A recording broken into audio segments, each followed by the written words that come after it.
All right, it's Cody here. Just wanted to make a small video for our youth group at Springs of Grace this week, for our students. And one of the things I've been thinking about lately is just how many of you, not all of you, but just how many of you are now at home all day, every day, probably, and just how many of you are in really hard situations, whether it's your parents or your siblings or just some of the relationships that are closest to you. Some of you are struggling.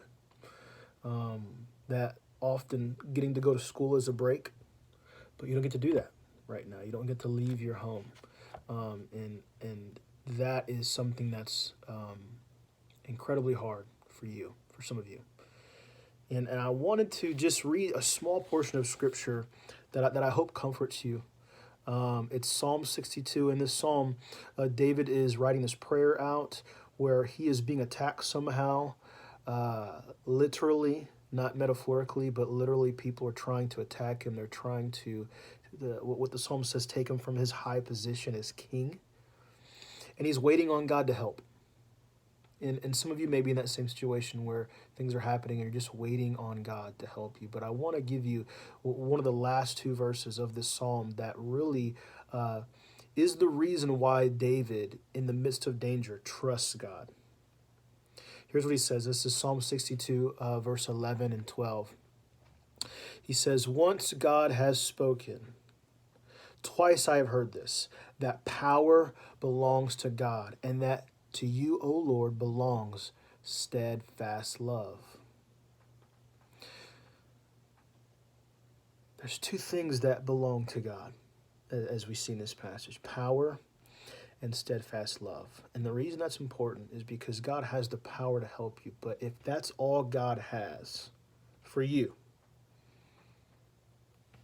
you might not get helped. How do you know this? Because uh, there are people in our lives who have had power, who've abused that power, who've abused us with that power, who have mistreated us, who have taken advantage of us, who have neglected us, because they had power. They had one of those things, but they didn't have love. And that's what's so comforting about God in this passage is God has two of these things. He has power, which is his ability to act, to help us, to do things, to create, and he has love, which means we don't believe in some stoic God who's just powerful and mighty, but not loving to communities and individuals. This is so comforting that God has power and love. Often, power without love leads to abuse. It leads to mistreatment. It leads to manipulation. But if God has power and love for you, that means he'll never take advantage of you. He'll never abuse you. He'll never mistreat you. He'll never manipulate you. He'll never neglect you.